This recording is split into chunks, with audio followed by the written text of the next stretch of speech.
pretty bad numbers, and we'll put out more opinion as we go along. Dr. Tirthankar Patnaik is joining in. Dr. Patnaik, thanks very much. Good morning. Prashant here. Thanks for waiting by while we were on Infosys and markets. Morning. What do you make of these results, Dr. Patnaik? I mean, there is, I guess, not much to say, but what is your sense? I think there's been a clear disappointment.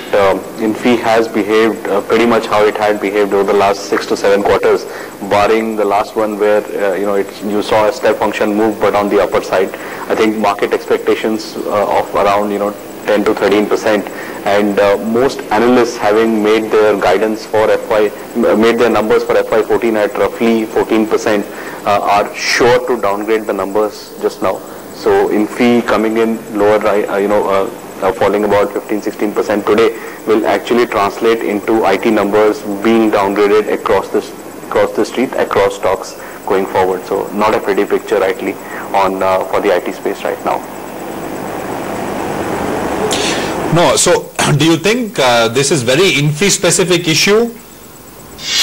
Because the numbers are very starkly different. I mean, to give an analogy, we speak about private versus PSU banks and how private sector banks show great asset quality and other numbers, whereas PSU banks are in the dumps. I know it's not apple. It's maybe apple and orange in terms of comparisons, but this thing between Infy and TCS, TCS continues to make new highs. Numbers look solid. They get better quarter after quarter. And Infy saying they see growth between 6 and 10%. Could it be that different?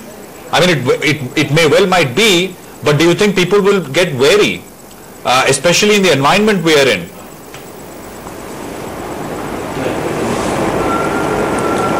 My read, Prashant, is that you have to look at convergence some point going down the line. TCS and Infy have been on divergent paths over the last couple of quarters, where TCS's performance has been steadily improving while Infy has gone down the tube, so to speak. But in terms of convergence, in terms of what the global outlook is, given Infy management's guidance is meaningfully lower than what NASSCOM has pointed out, one would tend to believe that TCS could not be showing outperformance to NASSCOM numbers at a meaningful level going forward. So to answer your question, we would see earnings, getting more cautious, getting downgrades after Infy results just now. Infy is not going to be a loner in that sense. Okay, I have could it be, if you remember Cognizant, I think it was in May of 2012, the stock tanked 20% after Cognizant cut its calendar 2012 guidance by about 3% or so. Right? I mean, from that point on, Cognizant is up almost some 40% after selling off 20% that day. I mean, I know this is different, and it's not a 3% cut. The divergence between what NASSCOM is saying, what Infy is saying, is very, very different, and the band of 6 to 10 gives for a lot of variation as well. But my question is, do you think people at the margin could still remain hopeful with Infosys? Or you think now hope's lost? No, so I don't think hope is lost. I think after a 15% bounce, the stock, if you see the last couple of quarters, typically remains steady until the next earnings season, when it again moves either up or down, or largely down, as we have seen over the last couple of quarters. So every move downwards just increases hope that things would be better going forward. What I am concerned about is the guidance from the management, not really that they had a revenue miss, not that margins were bad and were lower than street expectations by almost 200 to 50 basis points. What I'm really concerned about is the management's conservative stance. They've stopped giving quarterly guidance. They've not given an EPS guidance for now, and for revenues, they're essentially saying that we are going to be doing 30% lower than what the software industry body is talking about. So clearly, they are seeing something not working out well in FY14 for global growth, and they continue to find it challenging. So in that sense, while one would not rule out Infy doing well going over the next couple of quarters if things improve, at the moment what I'm trying to say is that the IT numbers across the street would have to get downgraded simply because the revenue guidance for Infy has been fairly lower. And I might add that from a model portfolio perspective, I'm sure, I mean, your analyst will revise it now.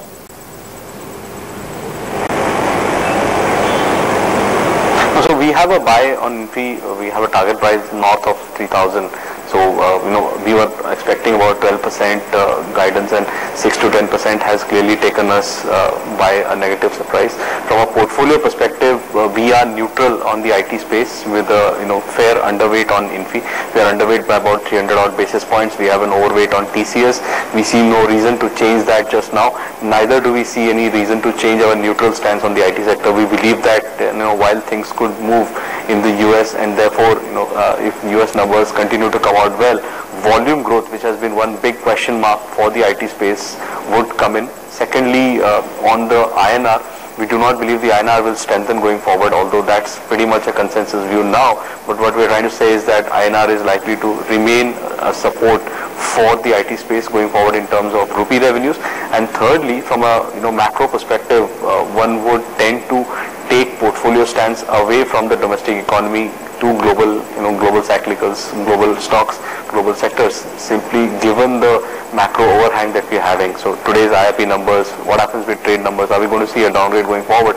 All of these are telling you that the Indian macro is likely to remain a matter of concern going forward, and that's where IT space would give in a necessary defensive sort of stance, and so we remain neutral on the space.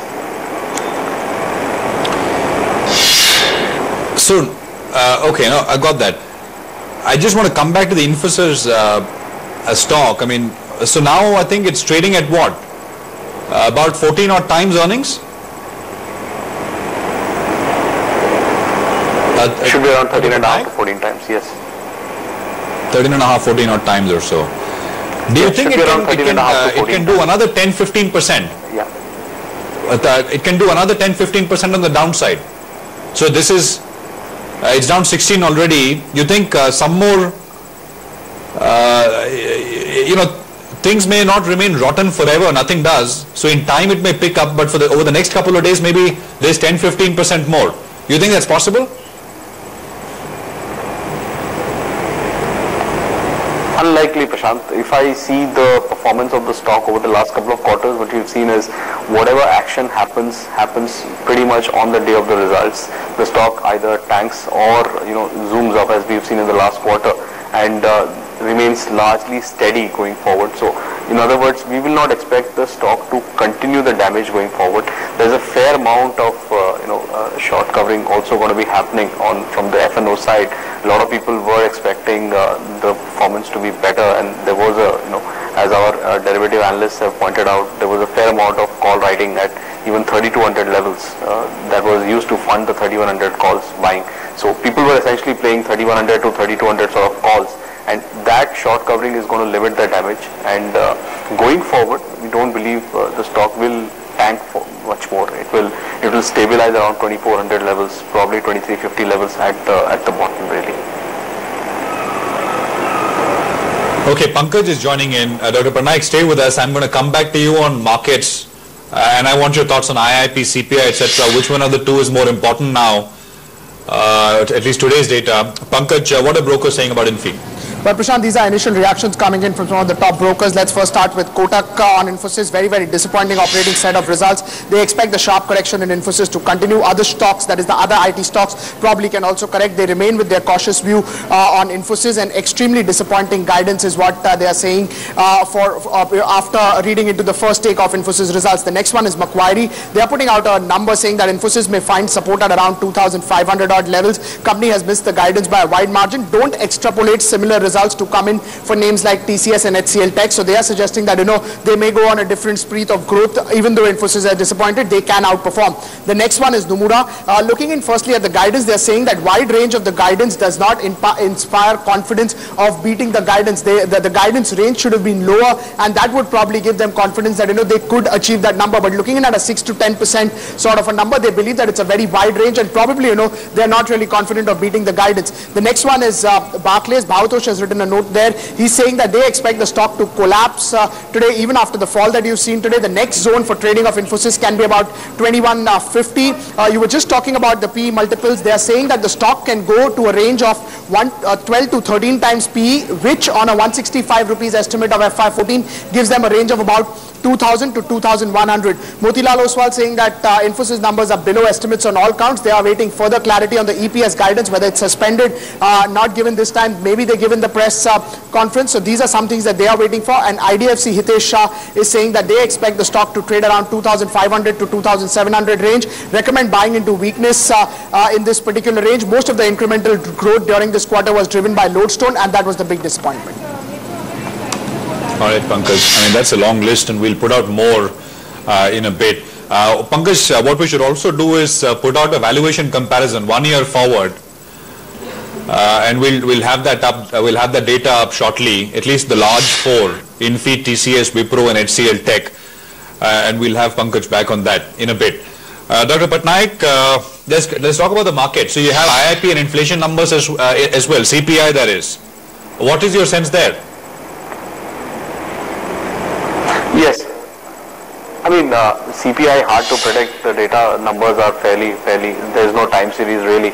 You have around 14-15 months of data, and the numbers are north of 9.5%, so doesn't inspire much confidence at this point. IIP is something that the central bank essentially looks at, and despite its volatility, what we are essentially expecting this time is a dip of about 2%.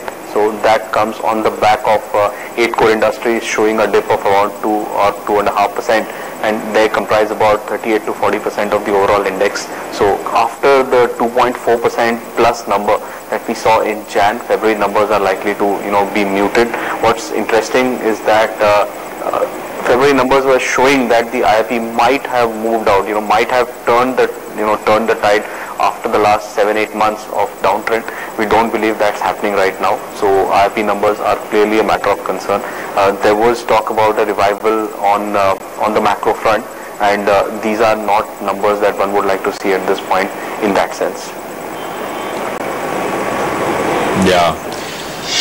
So, I mean, I think 11 we should have the IIP numbers, and a little later we should have the CPI numbers as well. IIP, according to our poll, is seen coming down by about 1.5%. CPI numbers down by 20 basis points or so at around 10.5% or so. I mean, look at the Bank Nifty, which has come up some 150 points from the day low. Looks like there is expectation that numbers, at least inflation numbers, wouldn't be that bad. They've got to be substantially better for at least banking stocks in the sector to sort of do any better than it is now. But it's a big rebound. Market is not recovering. It's still down 65 points. Of course, from the panic opening gap down, it's up quite a bit. 54.94 was the low there. Right now at about 5,537 odd. So 56 off. I mean, between 55, 65 odd points or so lower. Dr. Patnaik, one last question. I think yesterday we had positive numbers from FIIs. Day before we had a small positive. But 6 days before that, you had negative numbers coming in from FIIs. I looked at some, portfolio numbers for emerging markets as well. I mean, ETFs like large ETFs like Vanguard, etc. I mean, last week, most of them showed big negative numbers, daily negative numbers for India. What is your sense? Have you done any work there to see if you're at the beginning of essentially risk appetite waning? For not just India, but essentially emerging markets. I mean, what has happened is since the beginning of the year, developed market equities have meaningfully outperformed emerging market equities. So some amount of flows, and that need not be necessarily ETFs, because ETF flows are not market determinants in the sense that they are passive. The only way they determine market outcome is fresh fund flow happens into them, or people take money out of them. So to that extent, some amount of taking money off the table on emerging market ETFs is understandable given their underperformance since the beginning of the year. Japanese markets are up about 25% US markets are up 12-13 odd %. So in the sense, some amount of movement from emerging market equities to DM equities is but expected. What we would say is that for India specifically, the macro turn has a couple of key event dates that we are looking at, and which we believe would be important for the foreign investor. And first of them essentially comes in very quickly. Beyond the CPI and the IIP, we have the March trade data coming in. Our belief has been that the trade deficit in March should be meaningfully lower than Jan or Feb. Jan we had 21 odd billion dollars. February we had about $14 billion. We believe that the March number will be sub 15. Could be, our estimate is about $12 billion.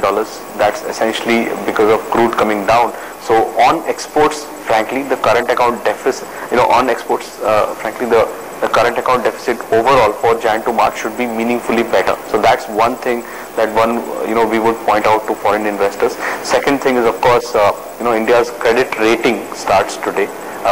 Fitch is starting on 12th April, that's today. S&P is on 25th April and Moody's is on 6th May. Last year, India was downgraded to a negative outlook from stable while maintaining investment grade by S&P. This year, the reviews are on. If there is any positive surprise there, that would be one more trigger for foreign money to actually come in. On the other hand, we are not expecting a downgrade. Our base case remains that of the status quo essentially continuing.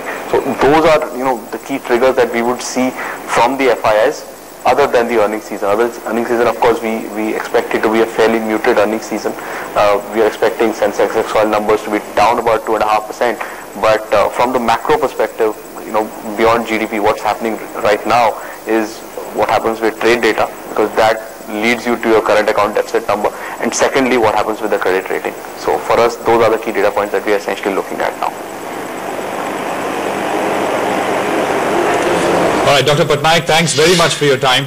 Great to have you with us here. Appreciate it very much, and hope to see you back soon. Dr. Tirthankar Patnaik at Religare Capital Markets with his thoughts as far as markets go, INFI, IIP, CPI, and of course fund flows as well. Let's take that quick break. We're back in 2 minutes. There is a lot more to touch base on. Focus, of course, overwhelming focus remains on Infosys and what is happening to the stock and the other IT peers as well. And I think we'll have some more stuff on the IT pack coming up. The peer valuation, how does Infosys now after today's correction stand on fiscal 14 basis relative to other stocks? That's coming up with Pankaj. We have guests joining in on the other side as well. Stay with us. Back in 2.